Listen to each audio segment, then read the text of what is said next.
if you can pick the player to the team at the draft slot, that's where you can make some serious money.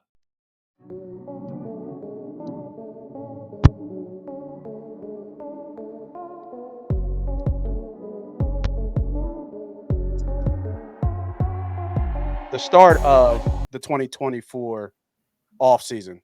So I'm going to hit you guys with the dates that I have already listed here to let you guys know what are the most important dates, and then we'll get into the top free agents and our kind of thoughts on that, and then we'll get everybody out of here and make sure you hit that subscribe button because the draft show is coming this Monday at 7 o'clock, and we will be doing that show live. It's not going to be a recording like you're watching now. Want to be live, so we want you guys to come on and join and give your feedback. If you really love the offseason and the draft process, that's going to be a great show to watch. And if you like a little bit of betting, I'm not the biggest draft better, but I'm here to learn. The boys over top of me do bet the draft, frequently, and they are successful. So just like you guys as the viewers, I'm here to learn as well, so I can kind of make some more money for myself all year around. All right. So game's over. Next is the 27th. The 20th. February 20th is the designation of franchise players can begin at 4 o'clock. Then we got the NFL Combine 27th to the 4th. And then after that, legal tampering, I believe, can start on the 13th of March. I think the 11th to the 13th of March. There's some kind of more details in there, but just know that they can start with the contract conversation. The 13th is actually the start of free agency. And then after that, I believe, there's the club visits and free agents going to visits, off-season workouts all through April. And then at the end of April, the 25th to the 27th is the draft. And March 20th is not March 20th. Is that spring? Oh, that's a spring league meeting or whatever. Yeah, that's owners' meetings. Yeah, owners' meeting. Yeah, and that's where the only big thing that I've heard from any rule changes or anything like that was two rule change was the kickoff. They were looking at adopting the XFL. The XFL adoption. I'll put a video of what that actually looks like, but it's pretty much like the kickoff and the receiving team, that front line, are pretty much like almost face to face, 5 yards apart. And then the kicker and the returner are the only two people who can move when the ball is kicked in the air. So they claim it's been a lot of concussions because of kickoff. I mean, there's not that many kickoffs that are returned anyway. So, who knows? It's really just for offense. But I don't know if they do that. But the biggest thing, and even if you look at the scrolling at the bottom, is the international stuff that's going along. They approved from 5, I believe, to 8 games starting in 2025. You already got the Eagles going to Brazil. I believe there's 2 games in London, one in Wembley Stadium, and then there's another game in Germany, I think, this coming year as well. Wembley Stadium is going to be insane because what is that, 120,000? It's a big one. It's huge. Sure. Yeah, it's big. So, the global brand of that is going to grow, and hopefully, if you guys are not from the States and you're watching this from another country, hopefully you guys are getting bets as well. I know betting's big in India. So, that global brand, if I can get an Indian person to do all our voices, I will, to help grow the brand. But, yeah, I think it's great for the NFL and, kind of almost taking a page out of the wrestling book. There's a lot of money out there from a global aspect. So, and we see that because our stadiums are 50, 60,000 strong, but over there it's 100. We're talking about soccer stadiums, right? 100,000 easy strong. All right. So those are the dates coming up with the draft show coming on. Let's talk about the free agents, the top free agents of this class coming up. And I'm going to start with what I feel is I think we all feel is the most important position on the field at the quarterback position. We have about I want to say maybe 2 important, I think, out there, maybe 3 you could say who could lead a team. Number 1, Kirk Cousins is out there. What do you guys think about Kurt? I know he got hurt. Is he going back to the Vikings, you think? Or is he out of there? I hear a lot of Atlanta talk. But what do the Vikings do there? I have to double check where they are draft, but if they let Kirk Cousins walk, like, I'm not sure about that. I'm not sure that's a good move for the Vikings. Or do we Diddy, why don't you start it? How about say we don't care about Kirk Cousins at all? Yeah, I mean, Kirk. Obviously, Kirk's a starting quarterback in the league. He's probably tier 3 for me in that group of tier 3 quarterbacks. Does he change the needle for any team? Possibly, depending if the pieces are together for our team that kind of build around that offense a little bit. I think he can help. But I think his best spot is to stay in Minnesota and kind of continue to grow and move in that direction. I don't see where Minnesota would go if they were to lose Kirk Cousins. I think that's the biggest situation there. Who replaces that? Do they draft a quarterback? Do they make a move higher? Do they make a trade? So the best case scenario, I think, for both parties, the quarterback and the team, would be for them to stay put. Sharp. Yeah, there's only one team that I've kind of looked at where I think they're a quarterback away from taking a big jump, and that's Pittsburgh. But I don't see the head coach. I don't see that head coach quarterback combination working.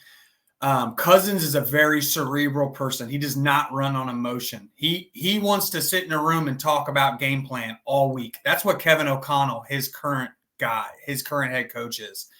I can't see Cousins leaving a situation he currently likes in an indoor environment to go across conference into a conference that's much tougher at quarterback with kind of a tough, emotional-led head coach. I think the roster would fit Cousins, but I just don't think the offensive structure and the head coach would fit Cousins. So for that reason, for me, I think there's just no reason he doesn't. I wouldn't sign him to a long-term deal, but maybe those 1 or 2 year deal where he's kind of figure it out and stay there for a little while. That's what I would do, and that's what I expect. I don't think he's leaving. Yeah, and going with the other guys in this free agent class and quarterback, I think obviously Baker makes sense for Baker to go back. Yeah, to Tampa. Same thing. I mean, yeah, and then Tannehill's the only one who's probably going to be on the move. I think there's conversation about him being in Pittsburgh. I think there was the OC there is from Tennessee. Yeah, they rehired the OC when he had success. The OC that was the head coach for Atlanta is now the OC for the Steelers. Yeah, I just don't think what do you like? I understand you're getting a vet. I understand you can get somebody who can possibly win games, but to me, he's in the same class as the quarterbacks there. I don't know how much better he is, than Pickett. Pickett's what, 2 years in, or is it 2 years in? Right? Yeah. So, yeah, I don't know. To me, Tannehill is just an upgrade over Mitchell Trubisky. If you're bringing him in to mentor a young quarterback, like if you were Indy and you have Anthony Richardson and you're like, hey, I'm going to bring in a veteran that isn't going to challenge him to start, but that can teach him. And if the young quarterback goes down, we're not going to be dreadful. Then I could see Tannehill fitting at a place like Indy. But I'm with you. If Pittsburgh's bringing him in to try to win 10 games and win the division, no chance. All right, let's keep moving through the list here that I'm kind of looking at here. I think we'll stay on the offensive side. We'll look at receivers. Got some notable names out there. T. Higgins. Real quick before we get off that, what do we think about Fields? I mean, I'm kind of basically viewing Fields as a free agent QB. Okay. Or if you can look at him as he's basically QB 3/4 in this draft. I've talked to some of my intel in the league, and a lot of teams are basically viewing Fields as QB 3 in this draft. That's how teams are essentially weighing the options of, should we call New England to go get Daniels, or should we call Chicago to go get Fields? Everyone in the league pretty much views May as a slightly better prospect as Fields. Fields is now being slotted as that QB 3 in this draft in terms of draft compensation. So I do think he is a name to talk about. He's going to be a big domino. I agree. Yeah, if I'm Atlanta, I'm making a move. I'm going to try to go get Justin Fields. They missed out on Lamar last year. They should have did it in Lamar. They were the first one to say, "Oh, we're not worried about this guy." He turns around to be the MVP. I think you got to make a move to get Justin Fields in there, and do what you got to do. I think that'd be a great place for Justin Fields. I think he'll be able to grow there. The pressure won't be on him like it is in Chicago right now. We all know that Atlanta's more in a rebuild phase. You'll be able to build around him, and kind of move from there. Maybe Atlanta can kind of make a run in the next 5 to 6 years. But I think if I'm Atlanta, that's what I do. And if I'm Chicago, I think that's a great opportunity for them, and they can kind of go get their quarterback in the draft. What do you think he's worth from a trade perspective? First round pick, Just one? maybe a 1 and a 4. Yeah, I think it would be a late one, like either just a clean late one, or be like a 2, a 4, and a 6. Are you talking like a one this year or like next year? Maybe a future one.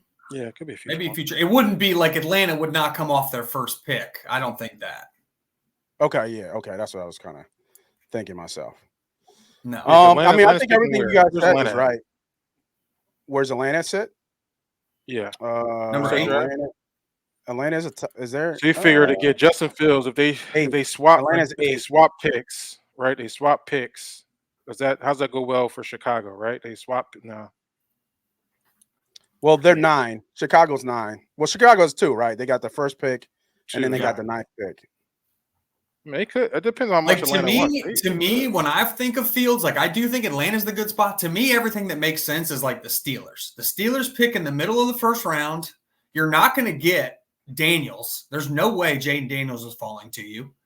Go get Fields. Like Kenny Pickett is not the answer. You could win now with Justin Fields, right? And like that personality of head coach and QB would work. Fields runs on emotion. Their head coach runs on emotion. Like, to me, if you want to get the most out of Najee Harris, throw Justin Fields next to him and start running RPOs. Like, to me, if I'm the Steelers, like I'm doing whatever I can do to go get Justin Fields. And if the Bears are like, hey, we just want your first round pick, then I'm like, here, have it. What about Seattle? Because they're another team. I mean, I think Geno's on the contract for one more year, they're right? a good spot. See, I think Seattle's a good spot to stash JJ McCarthy for a year. So I think they need to be looking at QB. Yeah, I think they're probably going to be waiting to see what Pete Carroll's going to be doing in the next few years, right? What do you mean? He retired. He's retired, right? He's out. So he's in their front office. They got Mike McDonald running their team now. Right. Okay. Just want to confirm that. Yeah. All right. So I was talking about receivers. We got T. Higgins, and we already know since he's kind of in a tough spot from a cap standpoint. Mike Evans, I think Pittman is out there, but I don't really. I mean, Indy be crazy to let Pittman go. So, but he's considered a free agent, and then Calvin Ridley are the top 3 here. Yep. It seems like the end of the era for Evans is done in Tampa. I know Baker came out and said that if he comes back, he wants to make sure that Evans comes back. So there might be still a chance there, but maybe the likelihood of that, he's on the wrong side of 30. The likelihood of that is probably gone. I mean, he's consistent, right? He still gets you 1,000 Evans ain't coming yards. back from no damn Baker. You kidding me? Evans going to be in fucking Kansas City. One of them motherfuckers are going to Kansas City.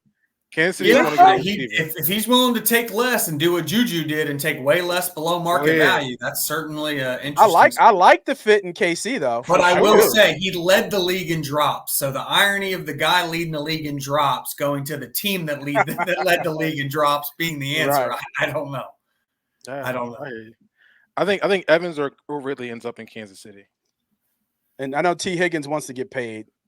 I think he's going to get tagged, though. I think the Bengals are going to go for one last run. I think the injury to Burrow was kind of like just salt in the wound. They're going to, instead of moving on, they're going to do one last run. I expect Higgins to get tagged and the Bengals to find money some way to tag him. That's what I expect. And then next year, he's definitely going to be a free agent.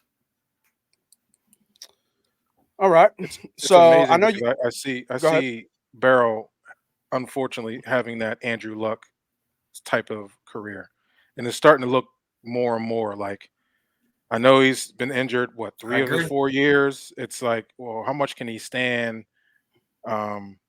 It's unfortunate because you see so much potential, but I can see that happening. And remember when they drafted Chase and Higgins, and all the talk was, should we get the receiver or should we get the O lineman to protect our quarterback? And they ended up getting the receiver, and that looks great until your quarterback's getting his teeth kicked in. Yep.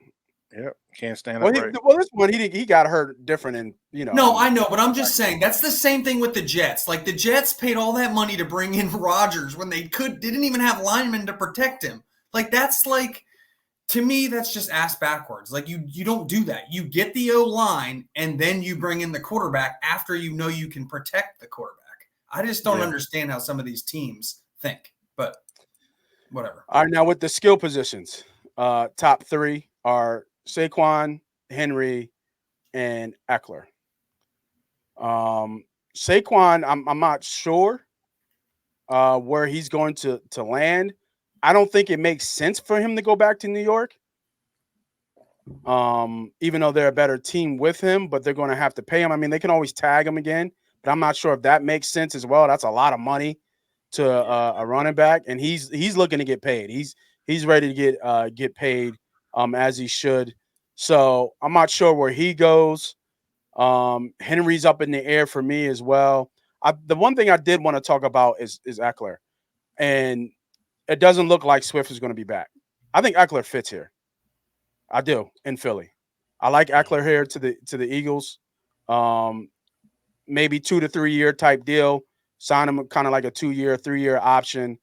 And I think he fits what they want. Well, I can't say that anymore because our offensive philosophy is completely changed with.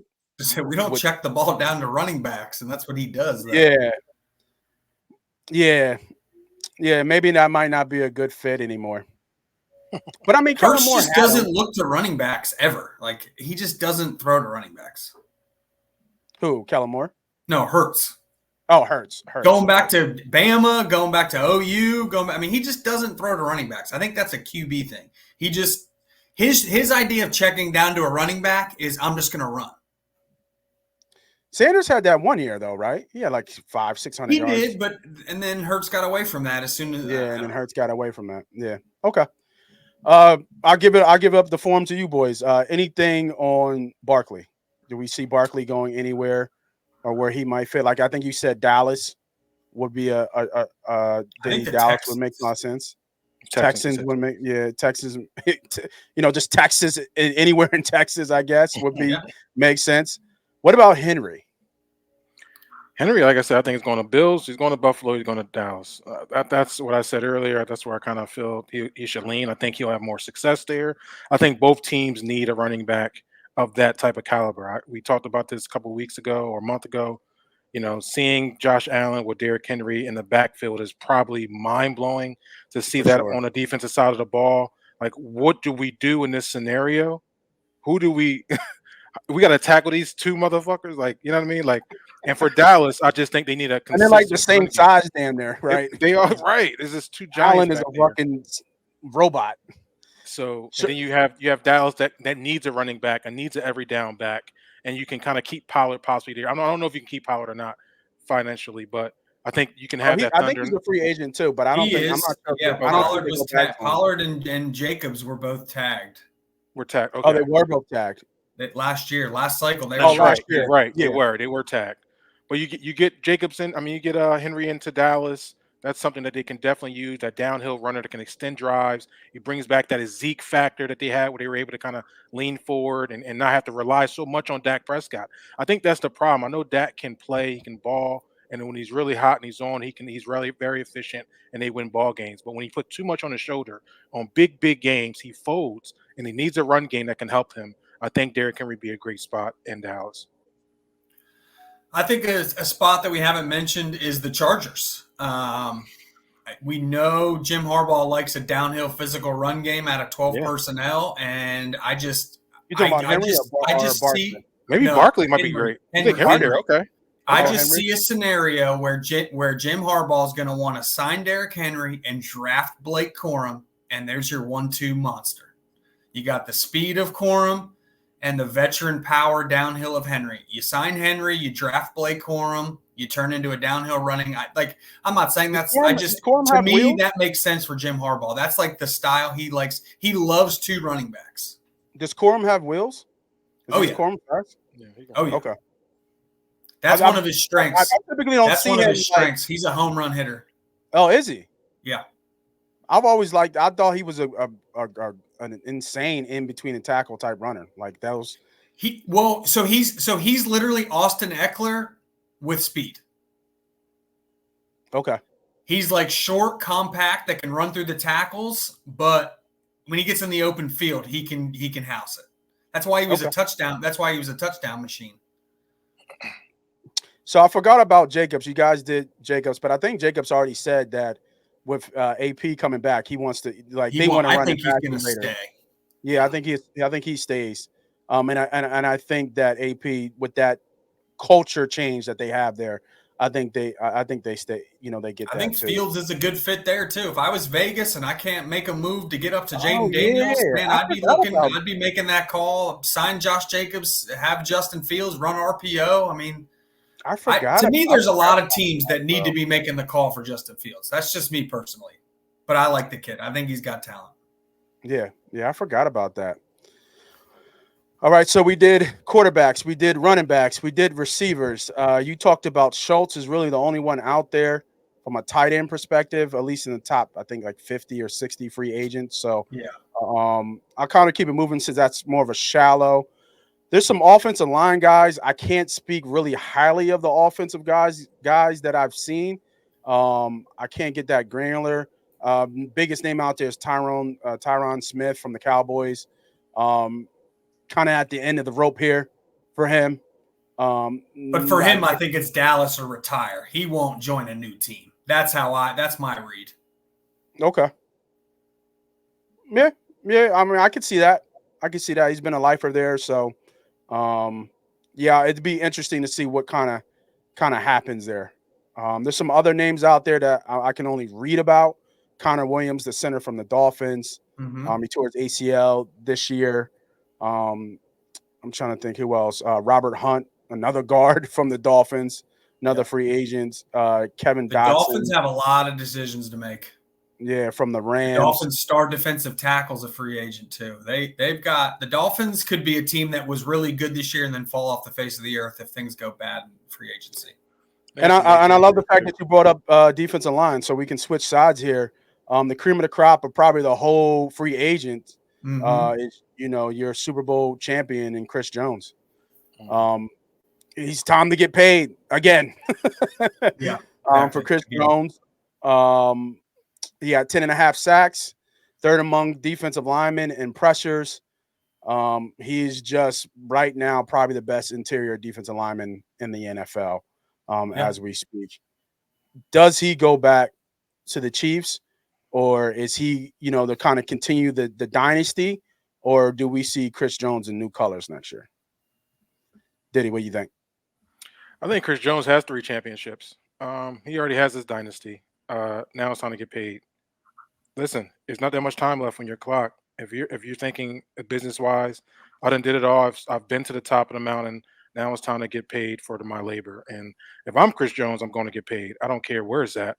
I probably only have about 2 to 3 more years left, if that, and then I'm going to retire. So get your check, get up out of there. You got 3 rings, and you salute the boys on for the Chiefs if they're going to go for a 3-peat. They're your boys for life anyway. So that's what I'm doing. I don't know where he lands here. I think Sharp has some good places. Detroit. Texans. I think if their opportunity, if the money's going to be right, if you can get 20, like you said, 27 million, 30 million, something like that.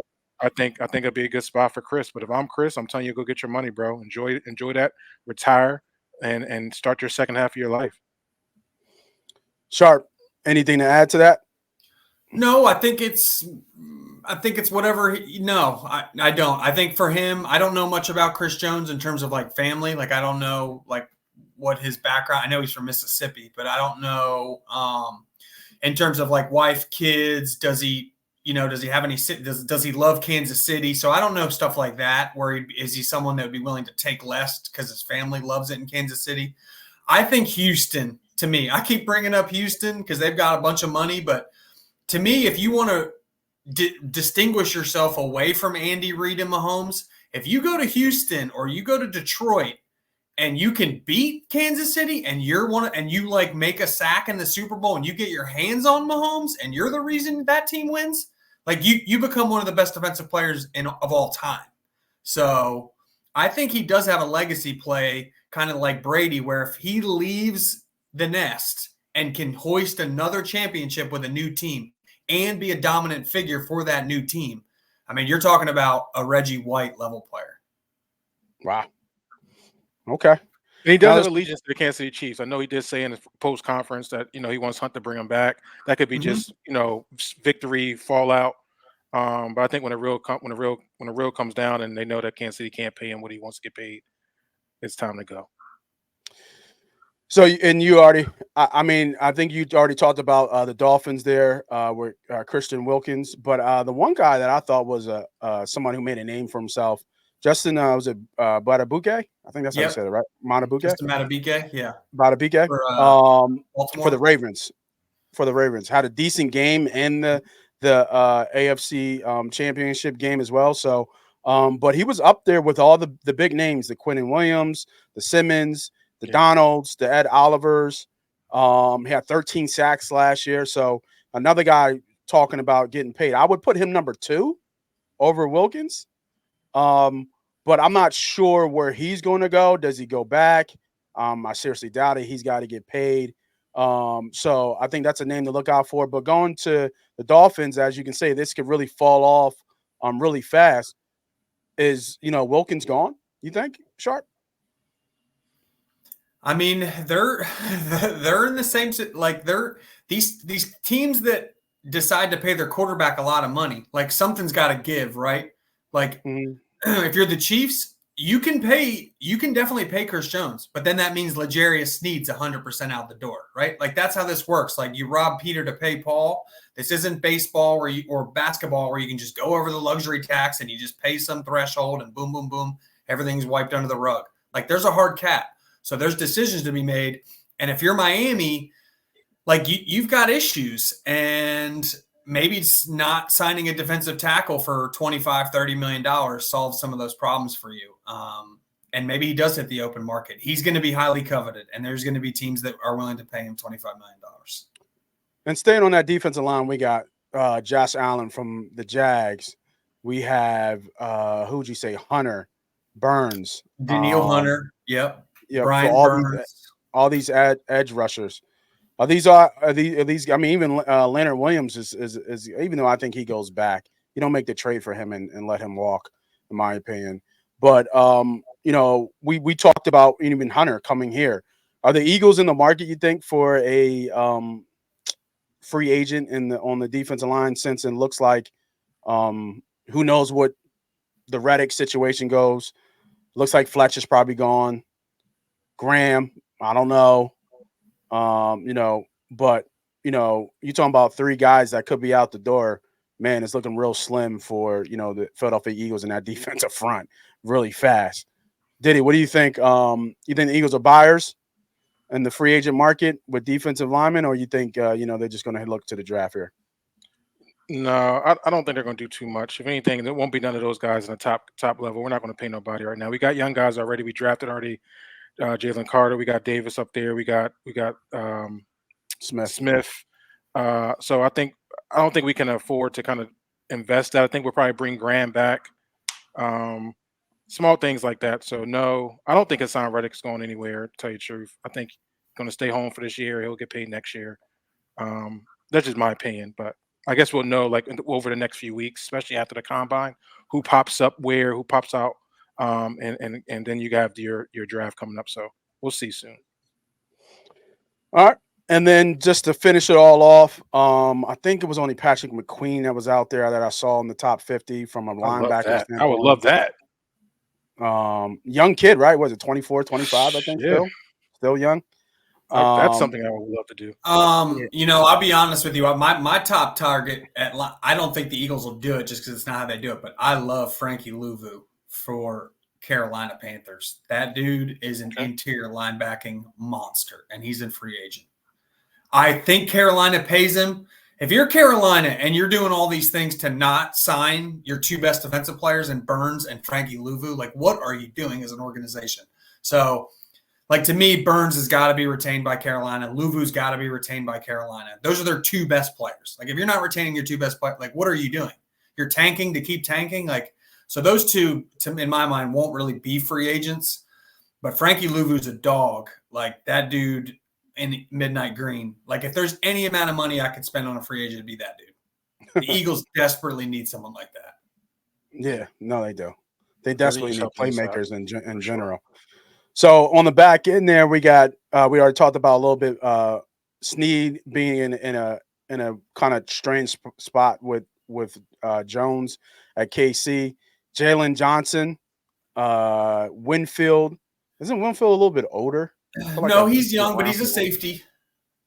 Antoine Winfield's he's a younger player. This will be his second contract. Oh, okay. I thought he was a little bit older for some reason. But I mean, Tampa's got it. In my mind, what Tampa's going to do is Tampa's going to sign Mayfield to a long-term deal to get his cap hit down. They're going to tag, if they can't reach a long-term agreement with Antoine Winfield, they're going to tag Winfield and they'll let Evans walk if they absolutely have to. Okay. I know Gilmore's out there, Fuller's out there, a lot of old guys, even Steven Nelson, I think, is out there as well. Anything special from the back end?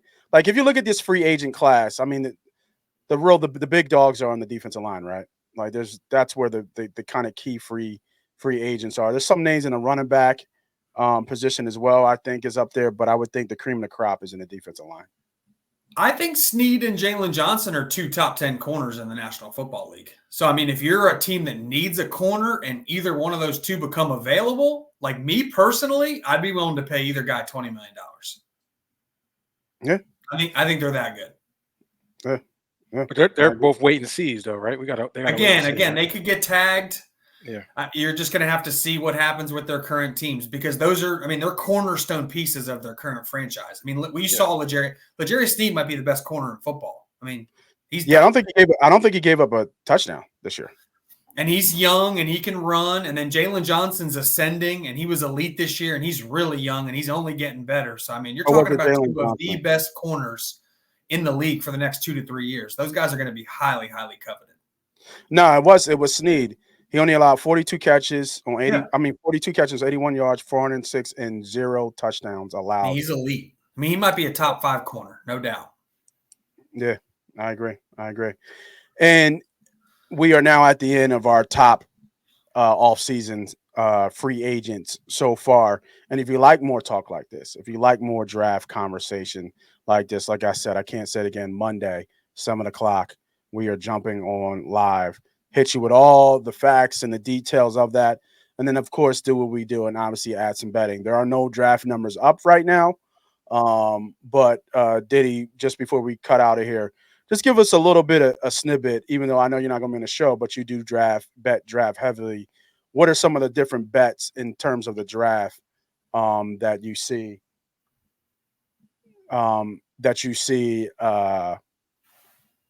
Sorry, my wife just fucked me up, dog. Doing dumb shit.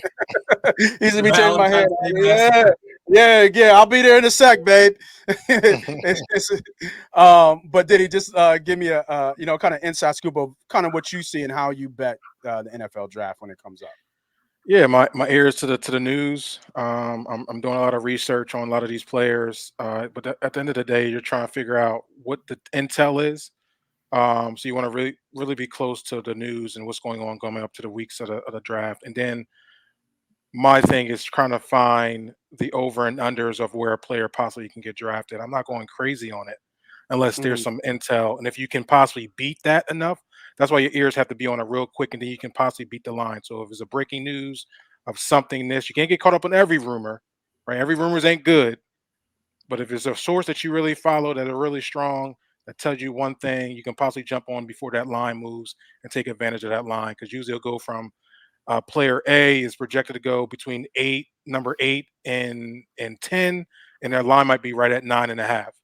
But then you're getting more and more intel that this look like they're going to be pushed up a little bit more, and you can jump on it under 9.5 real quick. And you still have time to possibly leverage the other side if something happens later on in the news. So just have your ear to the news. Obviously, if you have some relationships, you can lean on those relationships, and that's kind of what I do. Okay.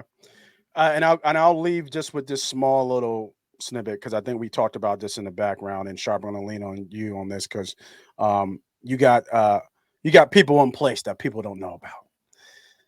Bowers, top 10 talent, nothing's come out yet from a draft. From what you know, Sharp, your insight from what you know already, or any ears to the street, is Bowers going to go in the top 10?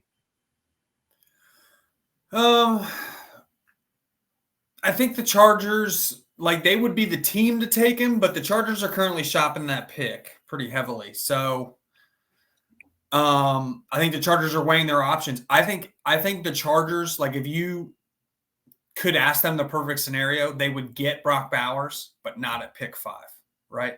They could do a small little trade back, let some team jump up for offensive tackle 1 or wide receiver 2, because those are more coveted positions.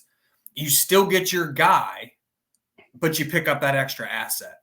That's, to me, what LA's trying to do. Now, if they get stuck and no one's willing to dance because it takes 2 to tango and everyone else is like, fuck you, we know what you're trying to do, we're not trading that 3rd-round pick so you can move back 4 slots and still get your guy, then I do think, in my mind, it's LA Chargers or bust. I don't think if he gets past the Chargers, some other team is coming up into the top 10. Because my thing with Bowers is, although he's really, really good, the sweet spot in the history of the NFL is day 2 for detached tight ends. Travis Kelce was really good in college. Like, he showed promise. He wasn't a day 1 pick. Rob Gronkowski was a really good dual threat tight end with injury issues. He went day 2. Sam Laporta is about as proven as it gets. He went day 2, right?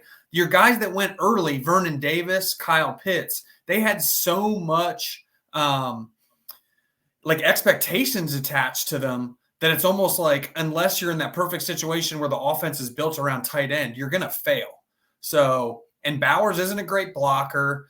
Jim Harbaugh loves blocking tight ends. So I don't think it's a perfect fit. I think he's a top 10 player, but I think it's hard to put him at top 5. That's just how the NFL views tight ends. And to circle back around from a betting aspect, because I think that's where I was kind of trying to get at. Over and under, what do you think for Bowers is going to be set? And would you take, how do they do the draft? They do it in ranges, or do they do like over and under, like top 10, 15 to 21? Like, No. how do they do the betting for? So usually they have a projection of where a player will be drafted. Yeah. And then they'll put the number based off that. So if Brock Bowers, if the news comes out that the Chargers are picking Brock Bowers, most likely it'll be over and under 5.5. Yeah. Okay. And they'll weigh it. They'll put the juice on, obviously, Either throughout side. the month. I think right now you're looking at his range right now, before anything else, I would put it at 5 to 15. I think the highest he could go if the Chargers get stuck is 5. I think the lowest he falls is 15 to Indy before they're like, we're just taking this guy. So for that, so Sharp, since we're on the show, for that, so you have him at 5 to 15, Lions at 5.5. What are you doing? Are you off of it? Or are you making that bet under? Yeah, I wouldn't bet, because I think the Chargers could easily be trading back. And then as soon as they trade back, you're doomed. And to Nate's point, and to what he's asked me earlier, this is why you have to have your ears to the street of what's going on when you're betting drafts and certain things like that. There's also opportunity for you to bet multiple linemen. So how many linemen you think will be drafted in the first round? Oh, how yeah, many quarterbacks talk too. How many QBs? Certain things like that. Those lines will be set as the apex of how many they are expecting to be drafted. You can be on one side or the other side. I think that's a great opportunity, Sharp. I know you do a lot of that. To make some money, especially knowing that, hey, I know this lineman that they're really strong on in the back end of the draft that somebody's going to come up and get, or possibly sneak and get. Like, perfect example, like what I'm already being told is the Jets have singled out the offensive lineman they want. I don't know who they told that leaked that information, but it's getting out that the Jets they've elevated Joe Alt way past the other offensive linemen in the class. Meaning, like, they'll do whatever it takes to go get Joe Alt. So I'm thinking, in my mind, the Chargers and Jets can do a simple swap where if it does go QB, QB, QB, Harrison Jr., the Jets can come up to 5. They can leapfrog Tennessee, the Giants, anyone else who might want offensive tackle number 1. They get their guy. The Chargers do a small little move back to 10, still get their guy, and they add that extra asset, and everyone's happy. Like, those are the scenarios where if it looks good for both, like, that's when it's probably going to happen because it's just good for both parties. And then if you can, and that's where you're looking, like, if you can pencil Joe Alt to the Jets at pick number 5, like, you can get like 20 to 1 on that. Nice. And that's where you can really find, like, if you can pick the player to the team at the draft slot, that's where you can make some serious money, as long as it's not like Caleb Williams number 1 to the Bears. Yeah. And that's kind of what I was kind of getting at, and I'm glad you guys all wrapped that up. So if you want more information on the draft, you want more takes and bets on the draft, make sure you tune in Monday for that draft show coming up this week. Can't wait, man. Can't wait to see it. So for that, my gods of betting wisdom, It's myself. been a great season with you guys. Yeah, for sure. I'm Moss Money. That's Diddy. That's Sharp. This is Money Pop. Money Pot. We will see y'all Monday.